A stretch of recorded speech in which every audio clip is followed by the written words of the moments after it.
entertainment, insights. Don't take life too seriously. Welcome to Brainscape Unleashed. Hello and welcome everyone to Brainscape Unleashed, yet another amazing episode. Why would you expect anything less? Today we have Elona Lopari joining us. She is a best-selling author. She is a global speaker. She's a visionary. She helps businesses. She helps people. She helps people understand the difference between just simple profitability and prosperity and understanding how to make the best out of your life. So I'm really happy to have her joining us today. Before we jump in, of course, there is something you need to do, and that would be hitting the subscribe button, because you should hit the subscribe button before I start. Why? So you could hear more of this and not miss a moment of it. Remember, 5 stars, leave a review, 5 stars, hit subscribe. All right, let's begin. Ilona, welcome to the program. Thanks so much. Thanks for having me here. I want to start off with just getting to what it is that you're primarily doing right now. You have something called the Life School. What is that? Yeah, that's the name of my company and really stemmed from a moment of insight and inspiration where through my personal and professional life experience, I realized that life is just a school and entrepreneurship is like that, where we are personally growing, but also growing our companies. And the two are actually very much correlated. And when you have a big purpose, a reason why you're doing what you're doing, you believe in the work you do, and you're actually believing that it's contributing towards other people, you're more inclined to want to build something, go through the trials and errors, the challenges, all the things that will happen so that we grow as individuals. And as a result, our company grows. So inside our life school, I help purpose driven entrepreneurs and CEOs align their purpose and their profit so they could do more good in the world. And again, create a contribution that is meaningful, but it's also leaving a lasting legacy. Okay. So you came over here at 15 years old. Your family was escaping a civil war.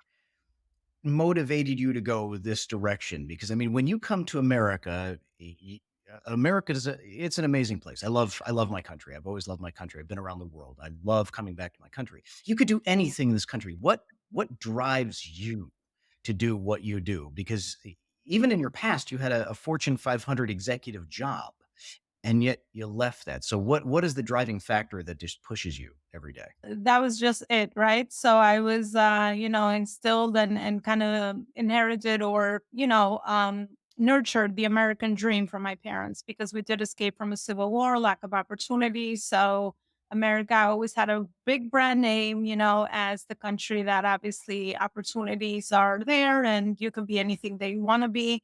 That's actually the first beginning words of my dad while driving from the airport to our first location, which was going to be a basement, because obviously very a lot of challenges within that time where my parents didn't speak the language. They pretty much have to start over from experience because I never really think we start from zero anyway. With new jobs and all of that, so I had to grow up very fast and very early on. I was dictated sort of my path from my dad. It's like, okay, you got to get a college degree, sure that you're studying, get your degree, and then you got to get a professional job, something secure that's going to ensure that you also can build a family alongside. And that would be the American dream. And you can buy a home and all of that. So that's kind of what I did without even questioning it. I guess because I was so little, and those were actually the models around me. So I got my bachelor's degree. I climbed the corporate ladder. I worked for a Fortune 500 company for 13 years. And I happened to be in a good spot because they were in growth mode and I was, always contributing, adding value. So I kept getting promoted every couple of years until I reached all the way to the C suite level. And the company was acquired by another company. I really felt unfulfilled. I really felt like, well, is this it? I started questioning a lot of the things that I thought were the American dream and the success that I had achieved from the outside, within kind of where I was going on the inside. I started hearing a little voice. This is no longer a good fit for you. There's something else on your path. So that's kind of where I started on this journey of personal development, and also entrepreneurship showed up for me because I never really had any entrepreneurs around me. So I didn't know this was possible. However, just, listening to podcasts, I love podcasts because this is what I use to open up my mind and expose myself to a whole new world out there of entrepreneurship, and that I could take a lot of my experience and now help other people in service.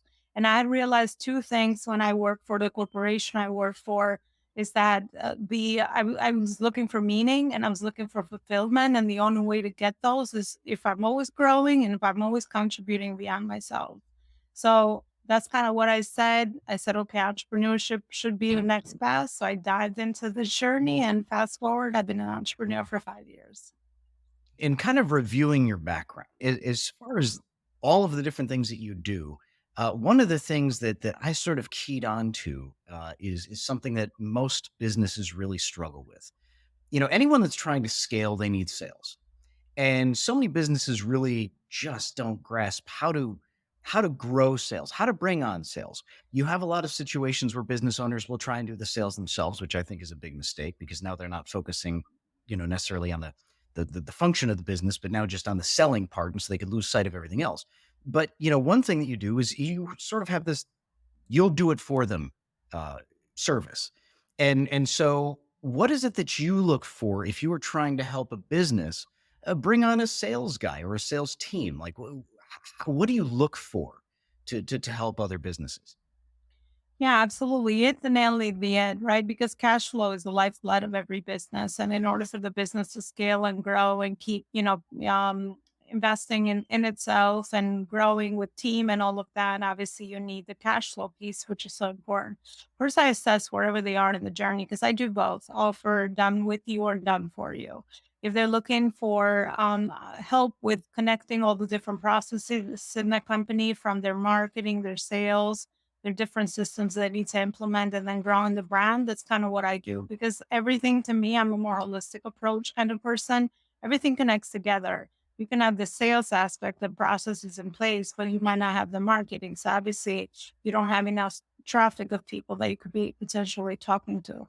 So wherever they are in the phase and stage of journey, I either will consult them to implement sales processes within their company, marketing and sales processes based on the channels that they're currently utilizing, whether it's organic or paid, or be able to implement the processes of their sales, and then look at ways to start hiring the right people as far as the sales piece is concerned, wherever they are in the journey. Whether it's what does that compensation look like for the sales force that they're hiring, what is the playbook for sales? How are they going to go out and do a lot of the things that the owner probably was used to doing? How do we train the sales force so they are, really united around the common, vision, mission? They're motivated every day and they're taking the activities and taking the actions that are needed to be able to increase their closing rates and also the sales overall. So all these different gaps that I see in the processes is how I help offer some insight around what are some of those gaps and then keeping them focused on the right priorities. Because something else I've noticed is that it's business is such a great channel to be able to be very scattered and distracted because there's many ways obviously for you to implement different things in your journey. However, there is fundamentals. So when you have focus on the right priorities that you're working for your quarter or for your 6 months or for your year, you are definitely more focused, more strategic, more intentional, and of course you're going to get a higher ROI from those activities. um compared to obviously doing a million things and nothing really sticking or giving you the right results that you're looking for.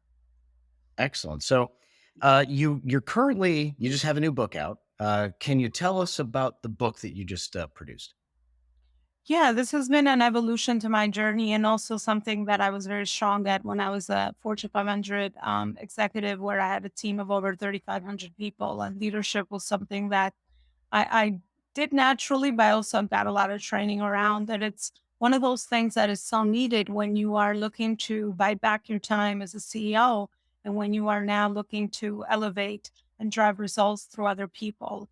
The art and the science of leadership, how to continue to be that visionary for your company where you are always business developing, but also you are leading people to be able to drive the different metrics and to drive the purpose behind the service that you have, because I specialize in the service industry. So, I wrote about 7 pillars actually in the book to how to now kind of shift the way that we've been doing leadership from more ego driven traditional leadership, where it was very profit driven, to more purposeful, visionary, conscious leadership, where we're, aligning though the CEO is always learning and growing, the CEO is focusing a lot of their attention on their inner work. The CEO is driving a healthy culture, implementing very healthy behaviors from their values, perspective, vision, and mission within the company. And this is obviously also escalating into the cause beyond the service or the bigger mission behind the brand and the work that people are doing so that everybody's really united towards a common vision and mission and purpose, and the company is always in growth mode. So I wrote about 7 pillars inside the book that can really give leaders a more pragmatist approach to leadership and how they can actually apply that. Because when you speak about purpose, it sounds like a woo-woo sort of concept, but all of this can be connected to P&L numbers and profits and all the things that companies mostly are looking for as they scale. Would you agree with at least my belief that at some point, probably in the nearer future than the more distant future, that we're going to probably see an economic or market correction that will probably be fairly difficult for businesses? I think a lot of old traditional structures will fall, and we're seeing that all over, all around us, because obviously where we're heading, technology is here, education is here, awareness levels are higher.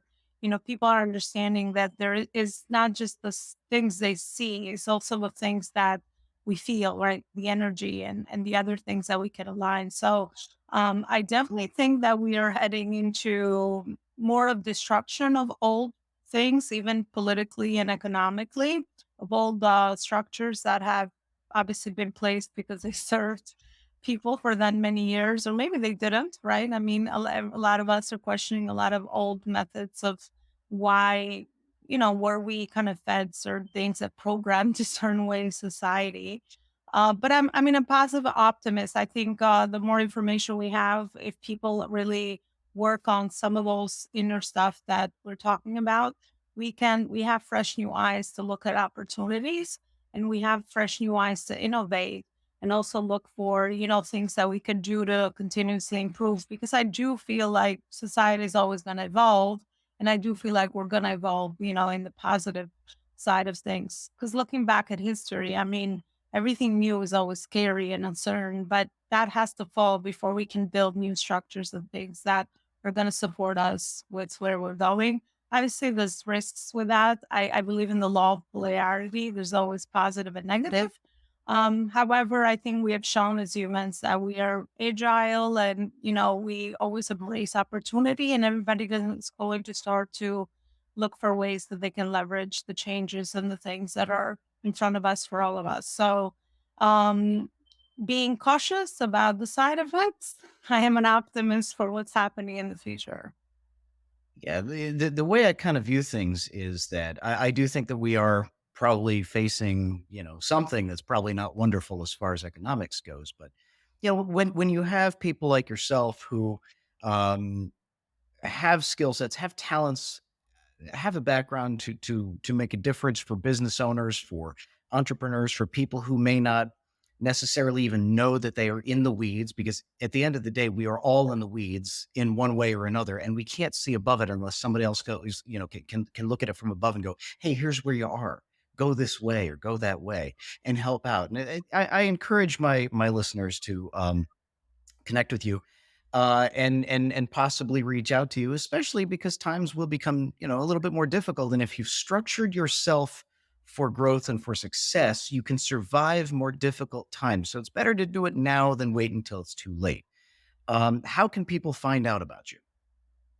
Thank you. I agree. I think as humans, we always want to wait for things to happen to us and then we'll react. But being more proactive would definitely be the smart way to surround yourself with a good community, good people around you that can support your growth. I think I found that to be the most important piece, not just on the professional side, but also on the personal side. People can find out more information about me at my website, alonaloparicoaching.com. Thank you so much for joining the program. And I look forward to hearing a little bit more about you and how you continue to help people over time. Thank you so much. Thank you for having me.